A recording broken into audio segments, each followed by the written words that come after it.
Genesis 8 through 10:32. But God remembered Noah and all the wild animals and livestock with him in the boat. He sent a wind to blow across the earth, and the floodwaters began to recede. The underground waters stopped flowing, and the torrential rains from the sky were stopped. So the floodwaters gradually receded from the earth. After 150 days, exactly 5 months from the time the flood began, the boat came to rest on the mountains of Ararat. 2.5 months later, as the waters continued to go down, other mountain peaks became visible.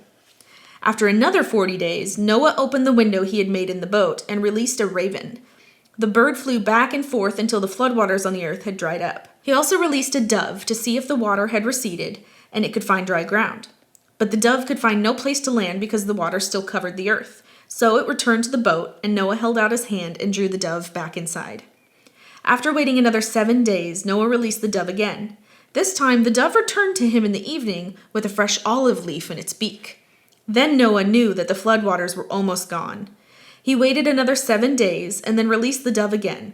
This time, it did not come back. Noah was now 601 years old. On the first day of the new year, 10.5 months after the flood began, the floodwaters had almost dried up from the earth. Noah lifted back the covering of the boat and saw that the surface of the ground was drying. 2 more months went by, and at last the earth was dry. Then God said to Noah, "Leave the boat, all of you and your wife and your sons and their wives. Release all the animals, the birds, the livestock, and the small animals that scurry along the ground, so they can be fruitful and multiply throughout the earth." So Noah, his wife, and his sons and their wives left the boat, and all of the large and small animals and birds came out of the boat, pair by pair. Then Noah built an altar to the Lord, and there he sacrificed as burnt offerings the animals and birds that had been approved for that purpose. And the Lord was pleased with the aroma of the sacrifice, and said to himself, "I will never again curse the ground because of the human race, even though everything they think or imagine is bent toward evil from childhood. I will never again destroy all living things. As long as the earth remains, there will be planting and harvest, cold and heat, summer and winter, day and night." Then God blessed Noah and his sons and told them, "Be fruitful and multiply, fill the earth. All the animals of the earth, all the birds of the sky, all the small animals that scurry along the ground, and all the fish of the sea will look on you with fear and terror. I have placed them in your power. I have given them to you for food, just as I have given you grain and vegetables.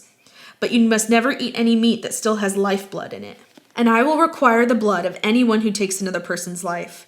If a wild animal kills a person, it must die, and anyone who murders a fellow human must die. If anyone takes a human life, that person's life will also be taken by human hands.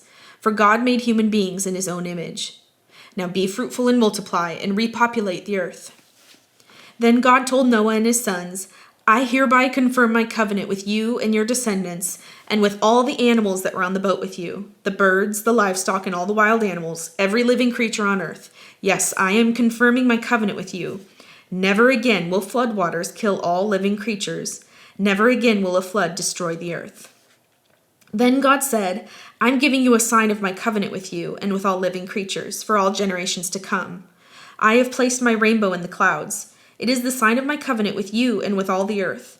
When I send clouds over the earth, the rainbow will appear in the clouds, and I will remember my covenant with you and with all living creatures. Never again will the floodwaters destroy all life. When I see the rainbow in the clouds, I will remember the eternal covenant between God and every living creature on earth." Then God said to Noah, "Yes, this rainbow is the sign of the covenant I am confirming with all the creatures on earth." The sons of Noah who came out of the boat with their father were Shem, Ham, and Japheth. Ham is the father of Canaan. From these 3 sons of Noah came all the people who now populate the earth. After the flood, Noah began to cultivate the ground, and he planted a vineyard. One day, he drank some wine he had made, and he became drunk and lay naked inside his tent. Ham, the father of Canaan, saw that his father was naked and went outside and told his brothers. Then Shem and Japheth took a robe, held it over their shoulders, and backed into the tent to cover their father. As they did this, they looked the other way so they would not see him naked. When Noah woke up from his stupor, he learned what Ham, his youngest son, had done. Then he cursed Canaan, the son of Ham.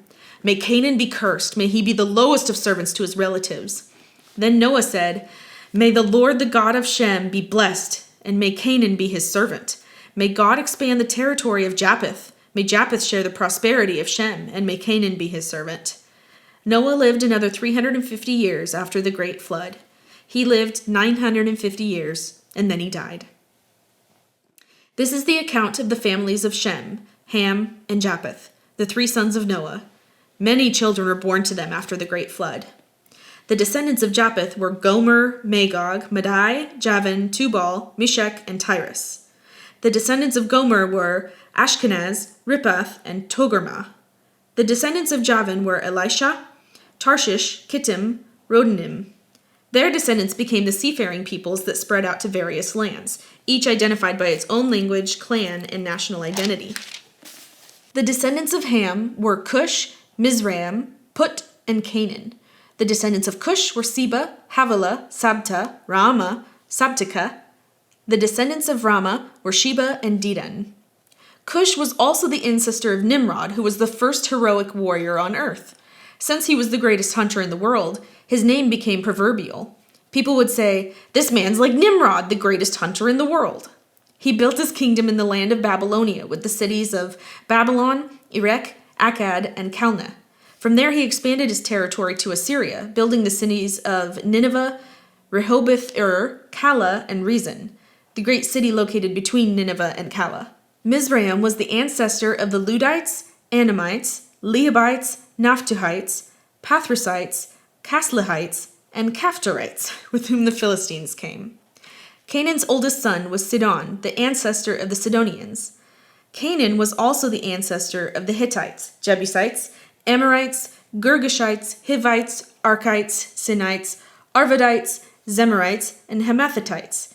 The Canaan clans eventually spread out, and the territory of Canaan extended from Sidon in the north to Gerar and Gaza in the south, and east as far as Sodom, Gomorrah, Admah, and Zeboim near Lasha.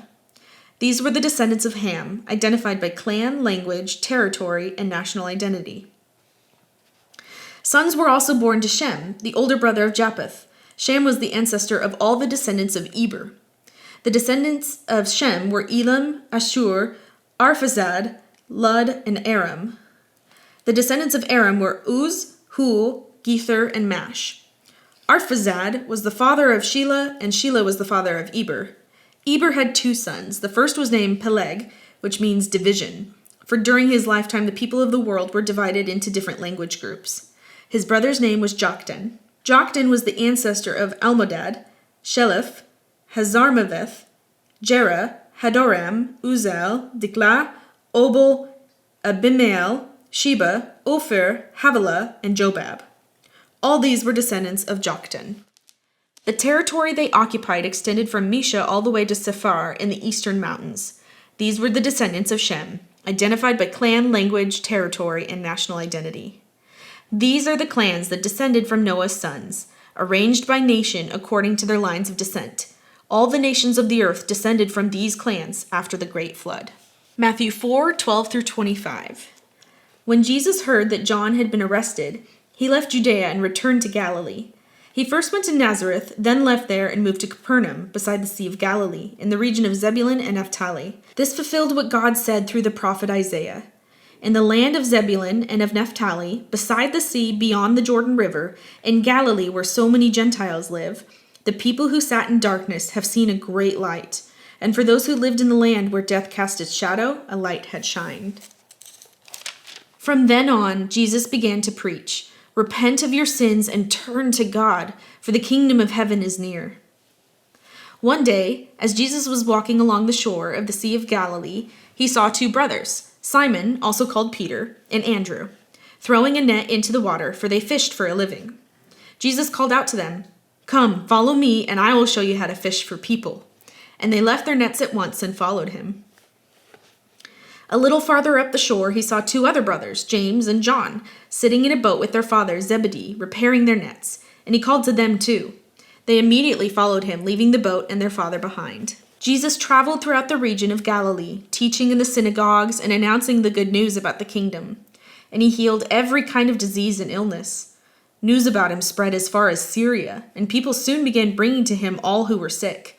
And whatever their sickness or disease, or if they were demon-possessed or epileptic or paralyzed, he healed them all. Large crowds followed him wherever he went. people from Galilee, the 10 towns, Jerusalem, from all over Judea, and from east of the Jordan River. Psalm 4, 1-8. Answer me when I call to you, O God who declares me innocent. Free me from my troubles. Have mercy on me and hear my prayer. How long will you people ruin my reputation? How long will you make groundless accusations? How long will you continue your lies? You can be sure of this. The Lord set apart the godly for himself, and the Lord will answer when I call to him. Don't sin by letting anger control you. Think about it overnight and remain silent. Offer sacrifices in the right spirit and trust the Lord. Many people say, "Who will show us better times?" Let your face smile on us, Lord. You have given me greater joy than those who have abundant harvests of grain and new wine. In peace I will lie down and sleep, for you alone, O Lord, keep me safe. Proverbs 1, 20-23. Wisdom shouts in the streets. She cries out in the public square. She calls to the crowds along the main street, to those gathered in front of the city gate. How long, you simpletons, will you insist on being simple-minded? How long will you mockers relish your mocking? How long will you fools hate knowledge? Come and listen to my counsel. I'll share my heart with you and make you wise.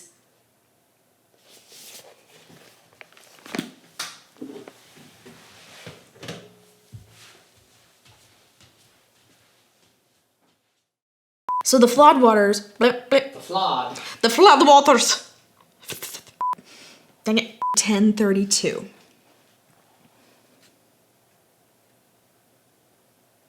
Oh, sorry.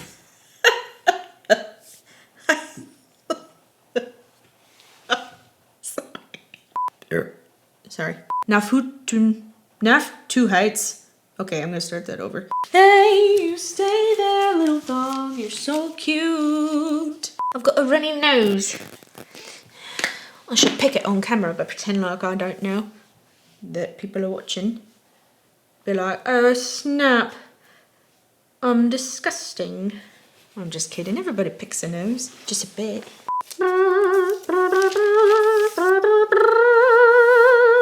He's a good boy. And you know it's gonna give it to. I don't know the words of this song, but I gotta sing it anyway. Yeah. I'm gonna start that over so I actually know where I'm reading. Free me from my troubles. Free me from my troubles. Bleh.